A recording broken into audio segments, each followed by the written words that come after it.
Bonjour à tous, on se retrouve aujourd'hui pour cette nouvelle vidéo. Donc on est en compagnie de notre ami Serge, on va l'appeler comme ça aujourd'hui, inconnu, qui nous ramène sa belle machine, qu'elle est un peu connue sur les réseaux. En tout cas moi je l'ai déjà vu passer. Voilà, je vous fais un peu le tour rapidement. Est-ce que tu veux nous la décrire? Ouais, donc un 96 WR, carter Neo, allumage DD, carbu 33 Kein, donc un vrai Kein. Ok. Celui-là, il y a pas de diffuseur dedans. Donc une pompe à eau Bosch, KRM 90-100. Ouais, donc le KRM, t'as dû couper, c'est ça, tu me disais? J'ai cintré en fait ici, là, un peu là. Ok. En fait, j'ai cintré pas mal parce que sinon il est posé par terre, quoi. Comme la mob, elle est quand même assez. Elle est plus basse qu'avant, en fait, on va dire, parce qu'avant elle était plus haute, en fait. Je sais pas Je me s'il y recule en un a qui petit vont le peu, voir. c'est vrai que ça passe quand même. Enfin, c'est... Là, elle est sur béquille, elle est très haute hein, par rapport au sol. Ouais, ouais. Donc je vous montre un petit peu. Du coup, j'ai pas de batterie. J'ai jamais eu de batterie, en fait, pour la pompe à eau. C'est un régulateur redresseur de Ducati. Il y avait ça à l'époque sur les CF. Je sais pas s'il y en a qui s'en souviennent. Ouais, je vois ce que c'est. Ouais. Donc, en fait, ouais, j'ai pas de batterie, en fait, sur la mob. Donc, Ok. un radiateur de bécane. C'est quoi comme radiateur du Ah, coup, je tu me sais? rappelle plus. C'est le même que Jérémy là où il avait. Ah oui, qu'il avait sur le Je 90. me rappelle plus c'est quoi. Ouais. Je vois. Ok. Bah, du coup, de ce côté-là, c'est tout. Du coup, Variomal aussi. Support moteur inox. V-Force 3i. Pipe mal aussi. Une poulie RedTech. Sinon, bah, frein à disque, c'est tout quoi. Ouais, soudé sur la jambe, c'est ça, j'ai vu. Ouais, soudé sur la jante, ouais. Le moyeu, il est soudé sur la jante. Après, la jante, elle est usinée sur le tour. Et puis voilà quoi. En tout cas, c'est une bécane très Donc propre. Hein. étrier de booster ou nitro, je sais plus trop. Devant, Ouais, derrière. on dirait un nitro ou petit pixel, là, ça ressemble un peu à Ouais, ça. quelque chose comme ça, ouais. Et ouais, t'as le même devant, du coup, pareil. Et Patte. puis c'est tout quoi. Ok. C'est tout. Bah écoute, bah, c'est parti. Bah, du coup, on va la mettre sur le banc. Et puis, on va faire le premier tir. Allez, c'est parti.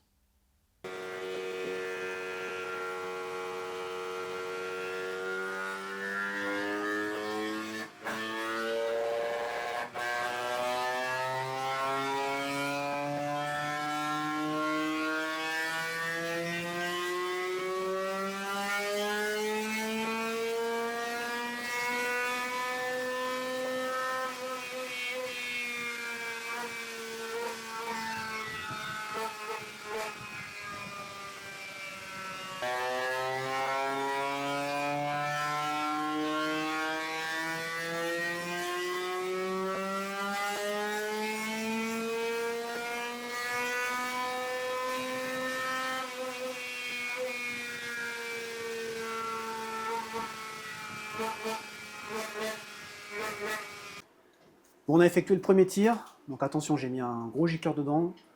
Gros ralenti, gros gicleur, exprès. Donc il roulait pas avec ça sur route. Là, actuellement, avec un gicleur de 166, je crois,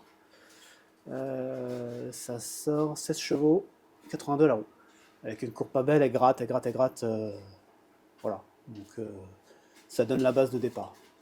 Donc là, on va descendre le gicleur et on la re-shoot. Bon, les choses avancent, ça va mieux. Donc là, je vous montre la nouvelle courbe. Donc là, on est avec un gicleur 160. Donc grosse différence, le moteur il commence à mieux fonctionner. Ça gratte toujours, donc là on repasse. Le propriétaire est en train de changer le gicleur. On va baisser encore la carbe parce qu'elle gratte quand même vraiment beaucoup. Et on est encore loin, je pense, des performances d'un 96. Ce qui est normal, hein, on l'avait enrichi exprès. Donc là, je vais vous montrer rapidement. Aujourd'hui, on est à combien? Enfin là, sur ce tir, je veux dire. On est à 19 chevaux 32, donc c'est déjà beaucoup mieux. Hein. On a pris 3 chevaux avec 5 points de gicleur, donc c'est plutôt cool. Donc on continue dans ce sens.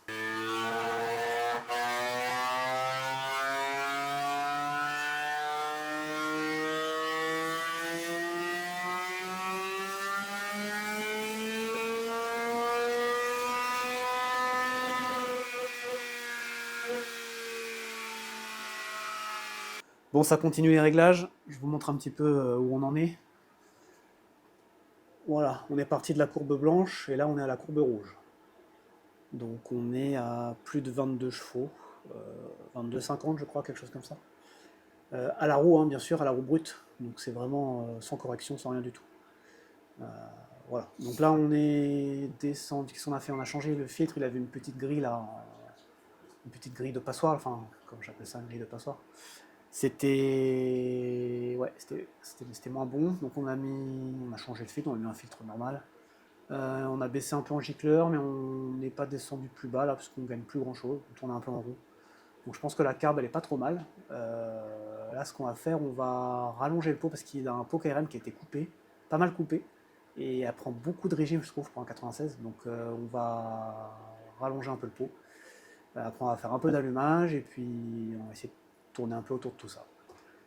Allez, je vous refais quelques petits plans.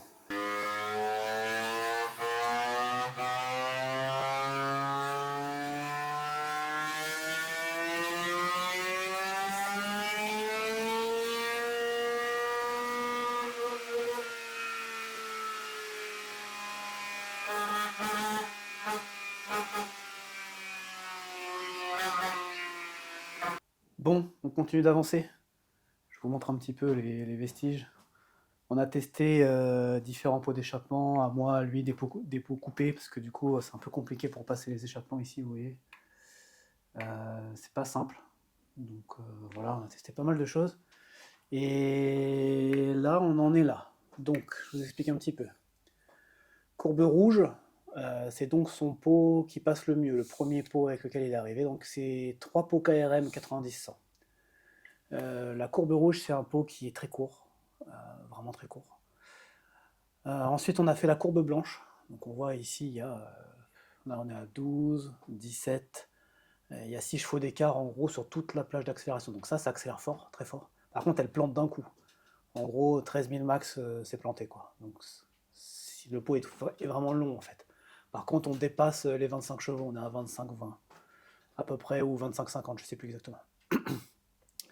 Ensuite, on a réussi à faire cette courbe orange. La courbe orange, c'est un pot, donc KRM 90-100 toujours, mais moins coupé. Voilà, c'est plutôt pas mal, enfin, plutôt un bon intermédiaire. Il prend toujours du régime, donc c'est cool. On est à 14 009 avec celui-là.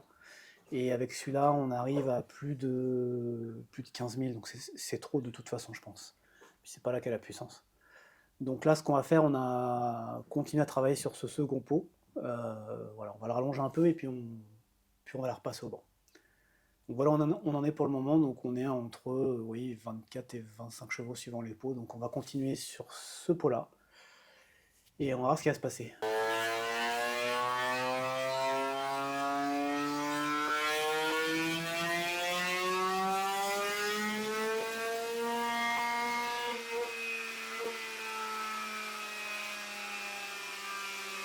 Bon, je vous fais un petit résumé. Il s'est passé beaucoup de temps.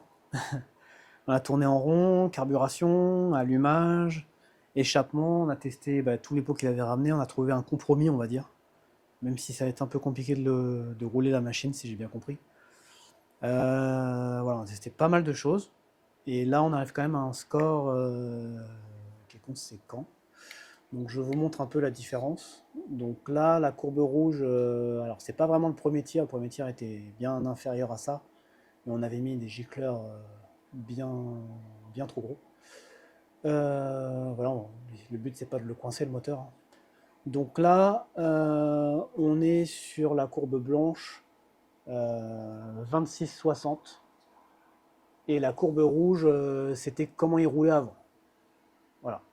Donc il avait environ 21,50 ou 22 chevaux. Donc il me semble, si je ne dis pas de bêtises. Si on regarde ici entre les deux courbes, on a à peu près 6 chevaux d'écart. Donc sur toute l'accélération, on est entre 5 et 6 chevaux de plus. Donc ça doit vraiment, vraiment, vraiment accélérer. Donc là, on a fini le calé. Voilà, en gros. On va passer sur la variation libre. Donc là, je vais enlever la cale dans le variateur, on va remettre les maslottes et on va la passer en variation libre. Je vous montre quand même la courbe finale qu'on a en calé, hein. Donc on est à 26 chevaux 60 à la roue. Pardon pour la mise au point. Voilà. Donc je vous montre la courbe du coup final en calé. Donc on est à 26 chevaux 60 pour en gros 1,5 m/kg de couple. Un peu plus même, voilà. Donc c'est pas mal, hein, c'est pas mal du tout. Donc je le répète encore une fois, c'est des chevaux à la roue. Voilà. Donc c'est quelque chose de sévère. Il n'y a aucune correction appliquée de quoi que ce soit, de calcul d'autre chose. Voilà. Attention, c'est pas 26 chevaux corrigés d'un 70 FLR par exemple, hypothétique. Là, on parle vraiment de chevaux à la roue qui arrivent vraiment. Voilà, mon 70 Too Fast chez moi avec les carters Redtech sort 21,50. Donc il n'y a pas tout ce couple. Donc voilà, c'est vraiment quelque chose de puissant. Voilà, je tenais juste à le préciser.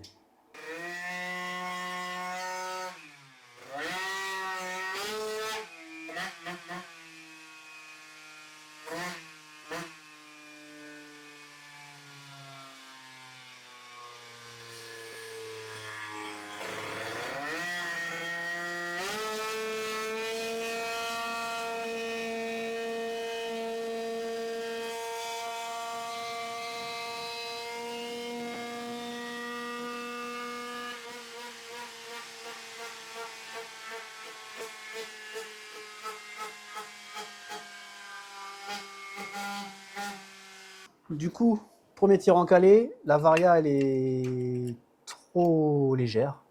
Donc on remet du poids et on la repasse. Mais là c'est quand même pas mal.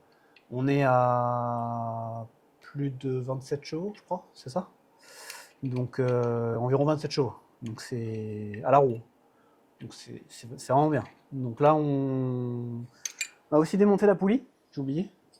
Il y avait un petit bruit dans le canon. C'est un canon avec des petites bagues. Et voilà, ça couine un petit peu, donc démontage, on met des neuves. Voilà, ce petit canon en fait, il y a des petites bagues comme ça dedans. Je sais pas si on va voir à la caméra. Et elles sont bouffées. Donc là on change ça, on met du poids là-dedans et on la re-shoot.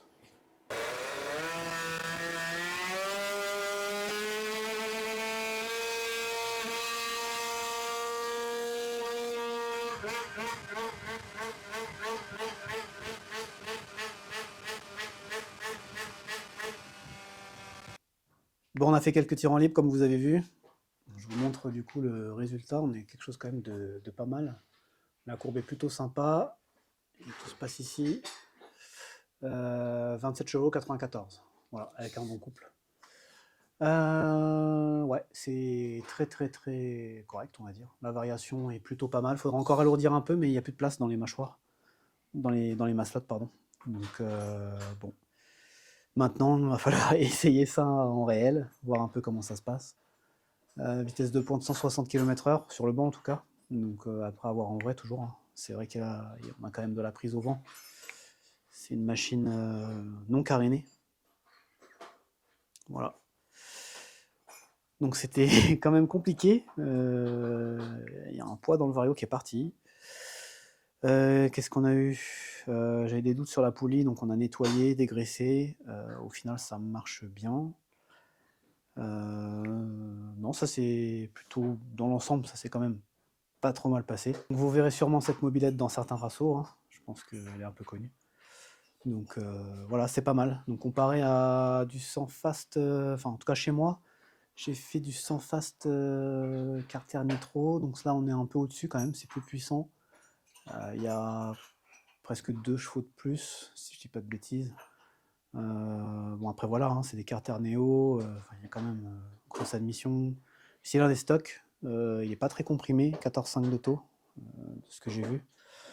Bon, voilà, j'ai testé quand même pas mal de choses, même de le comprimer un peu, ça a rien, 14,7 d'auto, ouais. Ça a rien donné de plus. Donc là, elle est bien. Niveau carb, on est bien. On n'est pas descendu sur le gicleur le plus bas. On lui a remis un peu de gicleur. Voilà, c'est pas le plus puissant, mais comme ça, c'est fiable, il n'y a pas de souci. Il va devoir trouver un filtre, parce qu'on n'a pas trouvé des filtres qui permettaient d'avoir toute la puissance. Donc, bon, il y a ce petit truc à regarder. Et surtout, rehausser la machine pour pouvoir passer, parce que comme vous pouvez le constater, le pot est très bas. Donc, rehausser un peu la machine et modifier le pot pour que ça passe correctement et pouvoir enfin aller aller exploiter la bête, si on peut dire. Voilà, sur ces belles images, je vous laisse et puis je vous dis à bientôt dans une nouvelle vidéo.